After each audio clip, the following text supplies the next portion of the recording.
sometimes when you're preparing, you prepare so quickly that you mess something up, and I did. But hey, let's get to Beyond the Gates.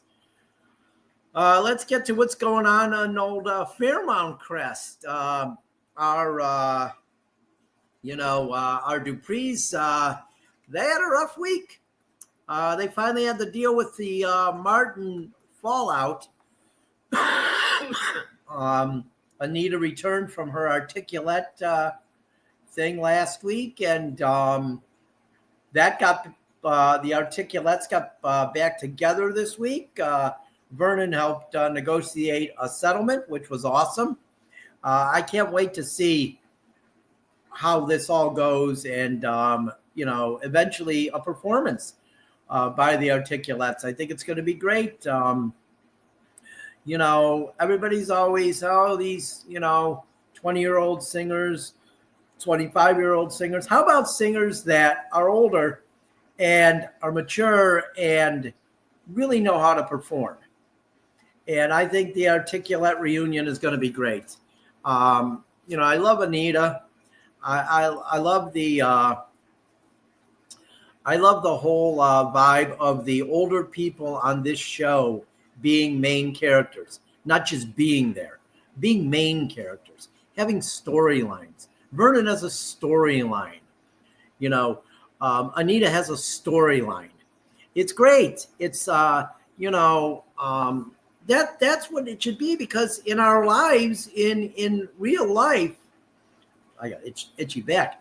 In real life, the older people have stories. They have things going on in their lives. They don't just, exist. But so I have to say, about the Martin storyline, I feel like Martin and Smitty will get back together. It might be a while, but they'll get back together. I do feel bad for the two kids, but I think they'll get back together. I thought today when Nicole was talking to them, to the kids, that she was going to reveal the fact that Martin murdered someone, or that killed someone. We didn't murder. It was self-defense.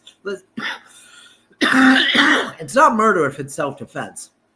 And that's a clear case. That was a clear case of self-defense. Defending himself, defending his grandpa. So, but I thought she was gonna tell that today. And that would have been Martin then would have been very angry at her for revealing that. But I think Nicole's a hypocrite. She, in this case, she'll keep that from them. Why can't they be told? You know what I mean? She was mad she wasn't told. She'll say, "Oh, they're kids." Well, no. They're old enough to know. But she would have been pretty mad, or I think Martin would have been mad if she told them, and she might still tell them, because that's where they left it there at the country club, them having lunch. But Nicole is a supreme hypocrite, okay? She is, because she assaulted Leslie, and she did assault Leslie. She would 100% have Leslie arrested if Leslie did that to her. No doubt she would. But she says, she tells Danny, I believe, yeah, it was Danny, that Jacob took care of it. Jacob took care of it and brushed it under the rug. Oh, that's okay? That's okay? When she got all over Vernon and Martin for not Vernon, Martin, Anita, Vernon and Anita mostly. She got all over them for keeping her in the dark about the incident with the racist and his brother. So she's kind of a hypocrite. It's okay to cover up for her, but it wasn't okay to cover up for Martin. And she basically said that. I think Nicole is probably the biggest snob on the show, character-wise, aside from Kat. I mean, Kat is just a spoiled brat snob. She is. And I really hate that she got what she wanted, at the end today. It looked like her and Tomas were finally going to do it. And I thought for sure that Tomas would do it with Ava first. And I'm still not doubting. I'm still not putting out of the picture that Ava comes between Kat and Tomas. I really think she will. But Ava's much nicer than Kat. Kat is a rotten human being. She is not a nice person. Great acting there. Great acting. I got to say that. Really great acting, because she really makes you dislike her. And so I think that that's a really good acting job there, because you can act being a snob, but I think that she does a great job of acting the character of Kat. And I think that,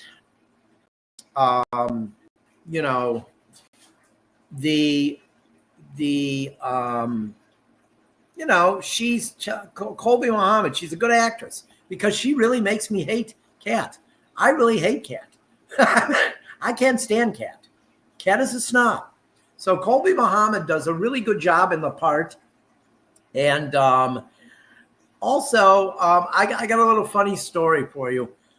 When I'm doing the show, I always have the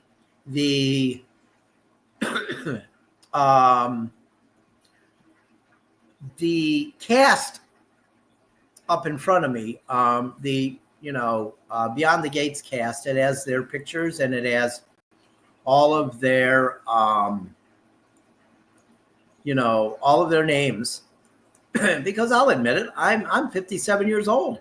I don't remember everything. Sometimes I gotta look. Sometimes I need reference. So, but to remember all their names. Remember, the show's only been on 5 months. And there's a lot of cast people to remember quickly. So sometimes I forget names. So I pull the cast list up every week when I do the show. I have it up, and so I Google it, or I didn't Google it. Yeah, I did. I Googled it. But AI, is everywhere now. Google is everywhere. They know what's going on, and I think this is a funny thing right here. I'll kind of show you. I don't know if you'll be able to see it. Yeah, I think you can. You probably won't be able to read the names, but I'll tell you what it is. So here on my phone, if you can see on my phone, I don't know if you can. It's not working real well. The green screen behind me, I need to get a new green screen. The green screen is light green, and I guess you need dark green. But getting to the story here is I keep the cast up. Okay, I keep the cast list up, pictures and names. And you know how every week on the show, I have said that I can't stand the character of Ashley because she's just kind of a whiny baby. When I pull the cast up now, it does not show her picture or her it shows her name, but it does not show her picture. I don't know if you can see this. Can you see that? You can't see it. It's hard to see, but I have it circled. Maybe I'll put it in the comments. Okay, maybe that's what I'll do. Later tonight, I'll put it in the comments and you can come back and you could see. It doesn't show her picture. It shows her name, but it doesn't show her picture. Everybody else's name and picture comes up, but it doesn't show her picture. So let's be clear here. I don't hate the actress, Jen Morgan.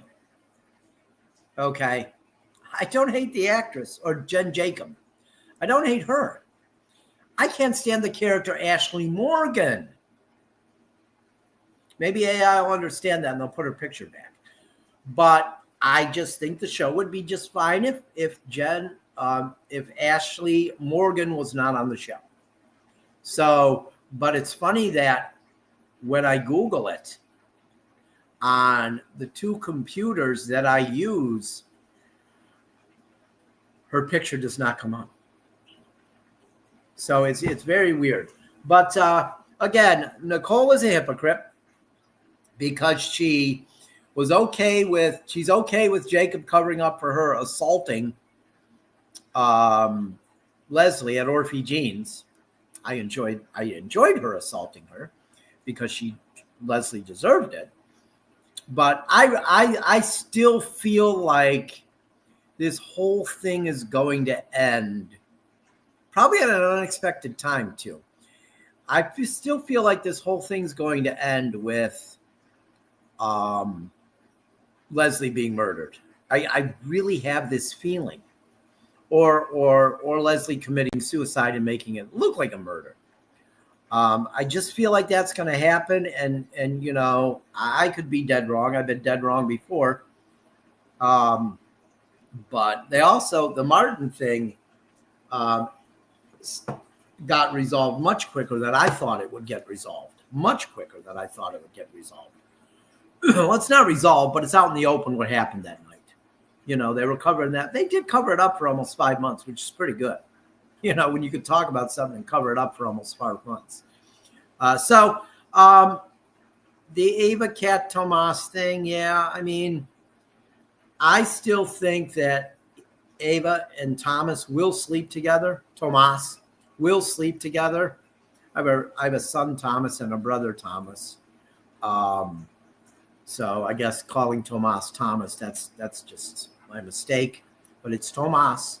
And Tomas is a good character. I like Tomas. You know, that's a very good character. He's caught between these two women.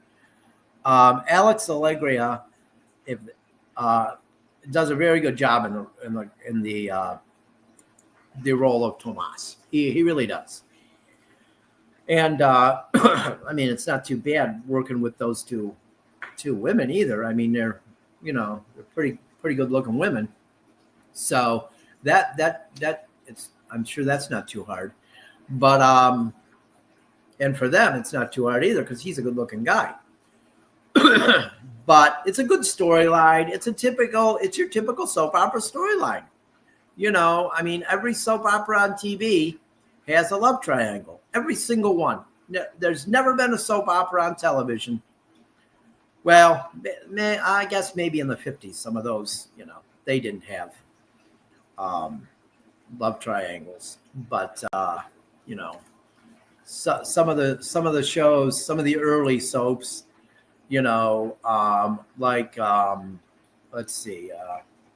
I doubt if there were any love triangles on Hawken Falls or Highway to the Stars or These Are My Children or 500 Years. Those were very early soaps. I would have to doubt there were love triangles on there, but there may have been. But in the last 50 years, not one soap opera that's been on TV hasn't had a love triangle. I mean, crap, even Dark Shadows, you know, had love triangles. So I think that it's a good storyline. It could go on for years.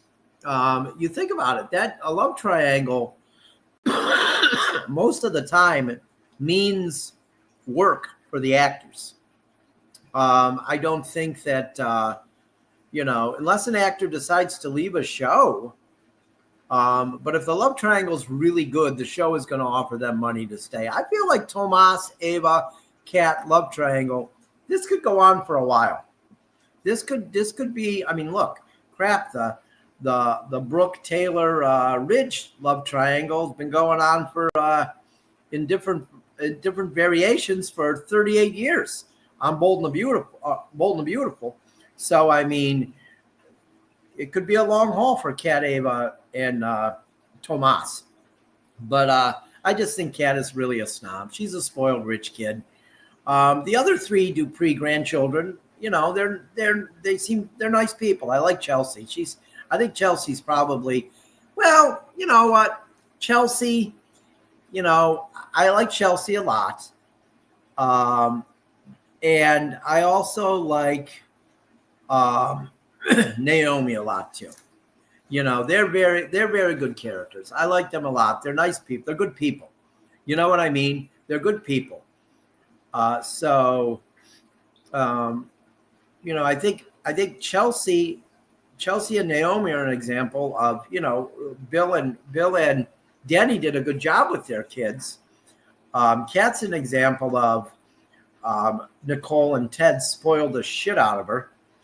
And so she's a snob. She thinks she's better than other people. She does. Let's face it. Kat thinks she's better than other people. And she's really annoying. But that's the character. And you have to have some evil people. You have to have some people you don't like on a soap. It would be a very boring soap opera if everybody got along. Or if everybody was nice to everybody. What kind of, you could not use the word daytime drama if everybody got along. So I disagree with Nicole. Vernon and Anita did what they thought they should do. You know, Vernon made a decision right at that moment, at that time when that happened. And, you know, I can understand the fear of a black man killing a white man on a country road. Who are they going to believe? Who are they going to believe? Would they have believed the racist white guy? Or would they have believed the two black men?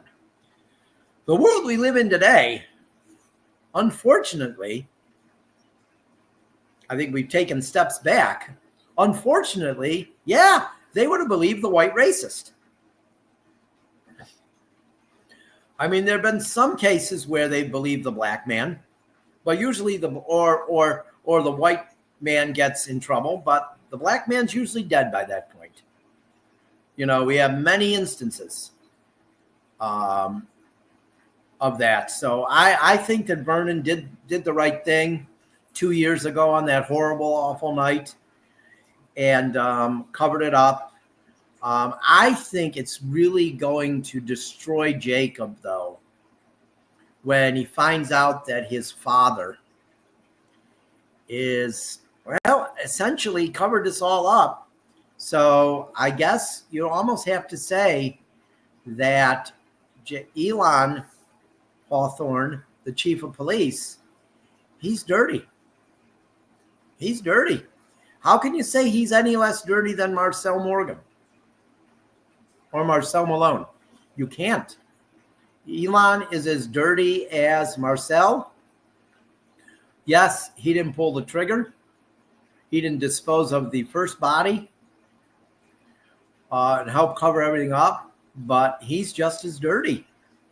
If we're gonna say that, I think that. But I cannot blame Vernon for protecting his grandson. I can't. And protecting the family. You know, family's all you got. And Vernon was protecting his family. Vernon hates violence. They're nonviolent. You know, him and Anita came up in the civil rights era of the 60s. And they despise violence. So I think it is very hard for Vernon to reconcile the fact that, you know, Martin killed a man, which was in self-defense. But then the racist Kenneth, the other one, That one's a little harder because, they took him out. So I think that it's going to be, it's not going to be something that goes away easy on this show, but I think that other storylines will come and it will fade to the back. Hopefully, Smitty and Martin get back together. I feel like Smitty and Martin will get back together. Nicole and Ted will get back together too. I believe they will.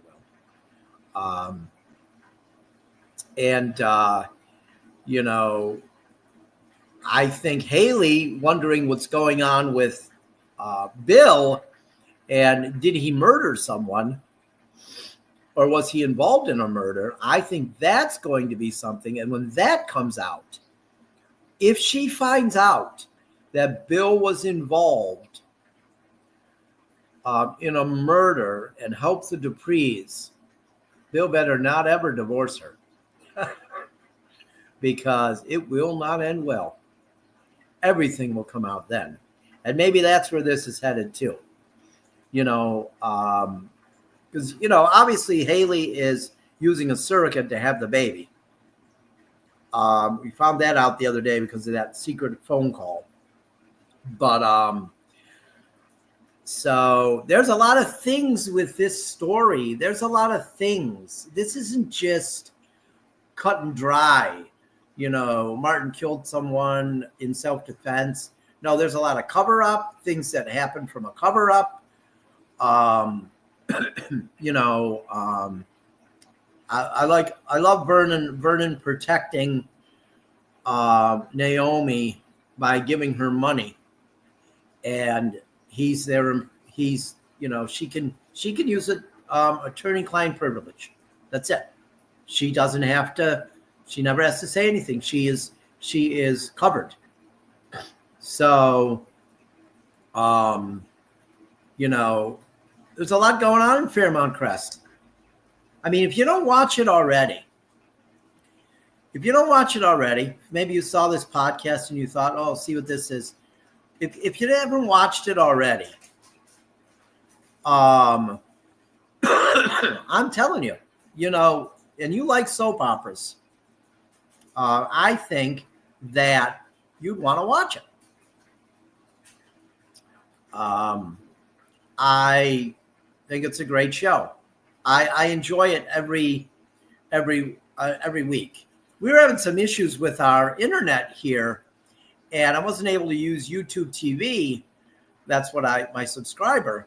So what happened was this week, I have a TV antenna as a backup, but the one channel that Beyond the Gates is on here in Cleveland, WIO CBS 19,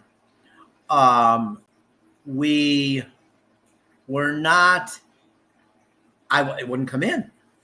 I couldn't get it. I had the position that one of the days, Monday, I could not. So I had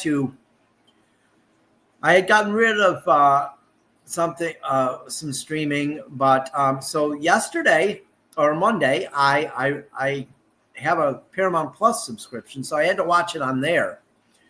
But I couldn't find it live. I had to wait until like 8 o'clock Monday night to watch it. And that was kind of annoying because I need my fix at 2 o'clock Eastern every day, 5 days a week of Beyond the Gates. I felt like I can't get to Fairmount Crest, so, but it's just, there's not a dull moment on this show. And as I've said before, prior to this, my favorite soap opera was Santa Barbara. I loved Santa Barbara, loved it. And it never had a dull moment. It was every day. It was exciting for the entire run of the show. I started watching it maybe 2 months in, but the entire run, the rest of the way, so like from September 84, late September 84, I believe it was, because the Carnation Killer storyline had begun. And, but from September 84 until it went off in early 1993, what a great show. and that's how I feel Beyond the Gates is. And I hope Beyond the Gates lasts longer than 9 years. I hope it goes forever. I hope I live to be like 100. And I'm still watching Beyond the Gates. And who knows, maybe I'll still do a podcast. Maybe I'll be a 100-year-old podcaster. But I just think it's a great show. And I'm glad that people actually watch my podcast and that I do a review, because I love doing a review. Somebody told me recently, I do sports podcasts. I cover sports. And, there's a lot of emotion in sports. And so sometimes I seem angry during those. But this show, so a person that writes for my website, Joey Schneider, he told me that I seem happy doing this show. And I am happy doing this show. This is a half hour every week where I can talk about something I truly love that doesn't piss me off. Sometimes in sports you get pissed off because your teams don't do well, other fans, owners, the league, a lot of things that could get you angry. But Beyond the Gates does not get me angry at all. I just love watching it. I guess aside from the week hiatus of 4th of July, which I still don't understand. But we'll be back. We will not, if we have a show next Friday, I can't guarantee we will have a show because I will be on the road in Cincinnati at a baseball tournament. My last one, associated with Rawlings Tigers. But if we are on next Friday, we will be on later at night, probably around 9 o'clock, maybe later than that, maybe 10, but hopefully 9 Eastern time. If we do a recap next week, I'll be on the road, but I will be watching. I will be watching. Like I said, I have Paramount Plus, so I will watch it when I get a chance. But I have to be at the Rawlings 17U, Rawlings Tigers 17U tournament in Cincinnati, which is pretty good. So, but until then, until next week, until we talk again, who knows? Maybe I'll see you somewhere around Fairmount Crest.